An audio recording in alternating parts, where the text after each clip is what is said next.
اس تصویر کو دیکھیے. یہ تصویر دیکھیے آپ نے, ایک مرتبہ پھر دیکھیں. اس تصویر میں ایک شخص کا دانت نہیں ہے. کیا صرف یہی اس پوری تصویر کی اہمیت رکھتی ہے؟ آپ ایک مرتبہ پھر دیکھیے.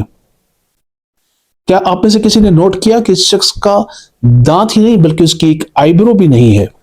پھر دیکھیے. آپ نے اس طرح تصویر دیکھی اور اس کی آئی برو نہیں ہے, لیکن کسی نے نوٹ کیا کہ اس کے ساتھ ایک بچی بھی ہے. اب کی بار جس نے یہ تصویر دیکھی اور غور سے دیکھی تو اس بچی میں جو ہے وہ خامیاں تلاش کرنے کی کوشش کی ہے. اسی کا نام پروپیگنڈا ہے. پروپیگنڈا اور ففتھ جنریشن وار آج کی دنیا میں بہت اہمیت رکھتا ہے, خاص طور پر جب ہم دیکھتے ہیں کہ کیسے معلومات کی جنگیں, نظریاتی جنگیں اور سوشل میڈیا کے ذریعے پروپیگنڈا کو استعمال کر کے ففتھ جنریشن وار کھیلی جا رہی ہے. یہ دونوں تصورات یعنی کہ پروپیگنڈا اور ففتھ جنریشن وار ایک دوسرے سے جڑے ہوئے ہیں اور ان کی تفہیم ہمیں موجودہ دور کی سیکیورٹی چیلنجز کو سمجھنے میں مدد دیتی ہے. عوام کو ایک خونی جتے میں تبدیل کیا جا رہا ہے.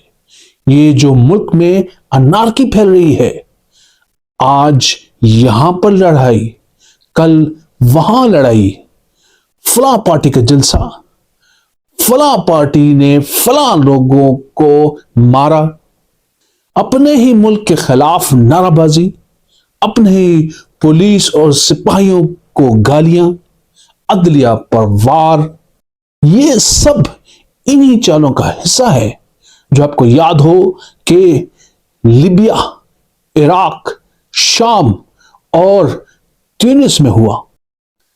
اسی طرح عوام کو ایک خونی جتے میں تبدیل کر دیا گیا, اور جب عوام کا غم و غصہ ایک تہائی کو پہنچا تو اس کو تصادم میں بدل دیا گیا.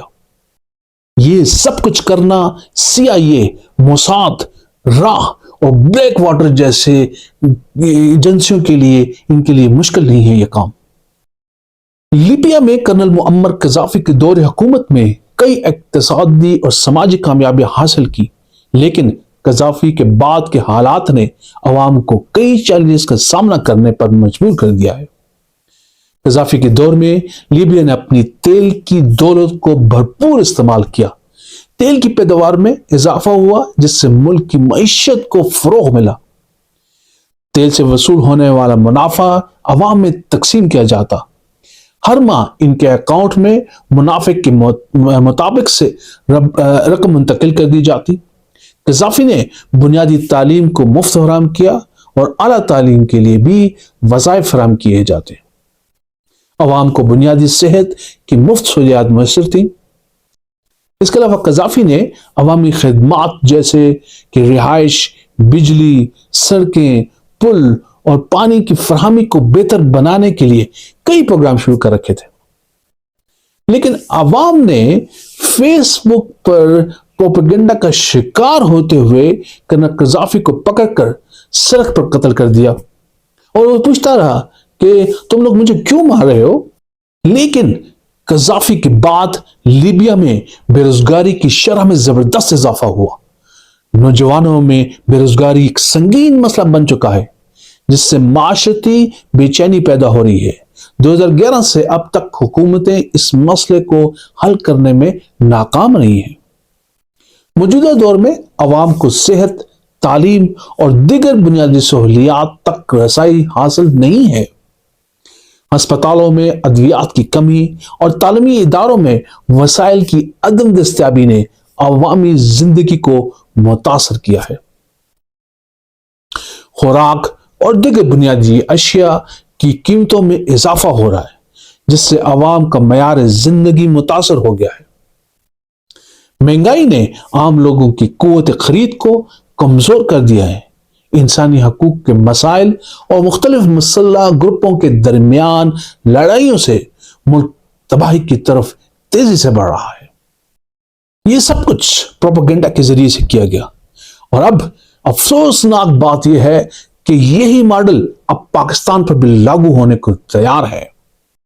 پاکستان کی سرخیز زمین جو ہر قسم کے اجناس اور پھلوں سے مالا مال ہے، گوادر پورٹ، ریکڈک کے سونے کے ذخائر، بلوچستان کے سمندر میں تیل، یورینیم کے ذخائر، نکل کے ذخائر، لیتھیم کے ذخائر، ایٹمی قوت اور پاکستان میں نوجوانوں کی شرح، پاکستان پہ عالمی طاقتوں کے لیے پاکستان پہ یہ قبضہ کرنے کے لیے اس سے بہتر جگہ نہیں ہو سکتی۔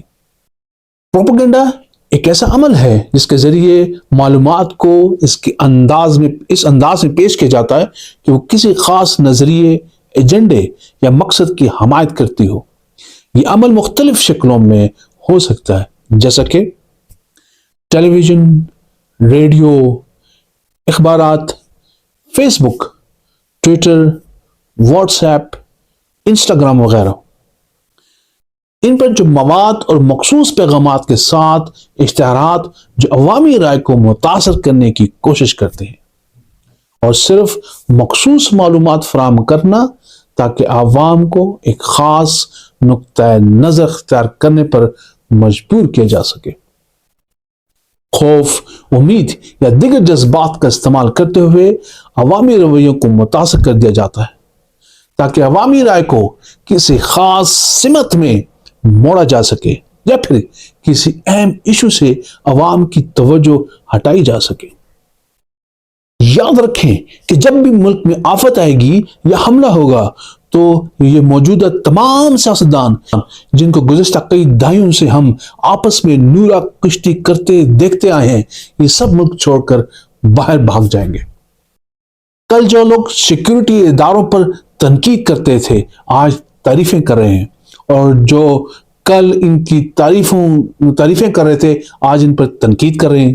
ان لوگوں کے معیار کا آپ لوگوں کو اندازہ ہو گیا ہوگا کہ کس معیار کے یہ سیاستدان ہیں، اور اب ہمیں سمجھدار ہونے کی ضرورت ہے۔ اور ان لوگوں کے علاوہ ملک میں 230 دیگر خاندان ہیں جن کے بچوں کے پاس 5 سال کے ملٹیپل ویزا لگے ہوئے ہیں، وہ بھی ملک سے نکل جائیں گے۔ اب پیچھے بچیں گے کون؟ آپ اور ہم، یعنی اپر مڈل کلاس اور لوور مڈل کلاس، یا وہ لوگ جو غربت کی لکیر کے اوپر یا پھر نیچے رہ رہے ہیں۔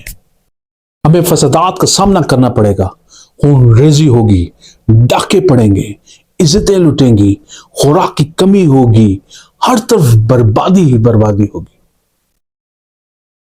اب سوال یہ پیدا ہوتا ہے کہ ہم نے کرنا کیا ہے؟ سب سے پہلے تو کسی بھی قسم کے انتشار کا حصہ نہیں بننا چاہیے۔ پھر اس کے بعد یاد رکھیں، میڈیا اس 5th جنریشن وار کا سب سے اہم ہتھیار ہے، لہذا اس لیے کسی بھی خبر پہ اندھا دھند یقین نہ کریں، اور ساتھ ہی ساتھ کسی بھی جگہ انتشار کی کیفیت پیدا ہوتی دیکھیں تو کوشش کریں کہ لوگوں کو سمجھائیں کہ سیاسی پارٹی کی خاطر محلے دار، تجارتی شراکت، ہمسایہ داری کے حقوق کو نظر انداز نہ کریں۔ ان کے حقوق زیادہ ہیں پارٹی کے مقابلے میں۔ اور اہم بات یہ ہے کہ ہم خود کو مسلمان کہتے ہیں، ہمارا کم از کم کوئی اخلاقی معیار تو ہونا چاہیے گفت و شنید میں، تنقید میں، اور کسی خبر کو بغیر تحقیق کے آگے پہنچانے میں۔ یاد رکھیں کہ ہمارا ملک سلامت ہے تو ہم سلامت ہیں، اس لیے ہمیں اس ملک کی سلامتی و بقا کی جدوجہد کرنی ہے۔ لہذا ہر مسلمان کے لیے کسی بھی سیاسی وابستگی سے قبل اپنے ایمان کی حفاظت، جان کی حفاظت زیادہ ضروری عمل ہے۔ یاد رکھیے، شخصیت پرستی فتنہ عظیم ہے۔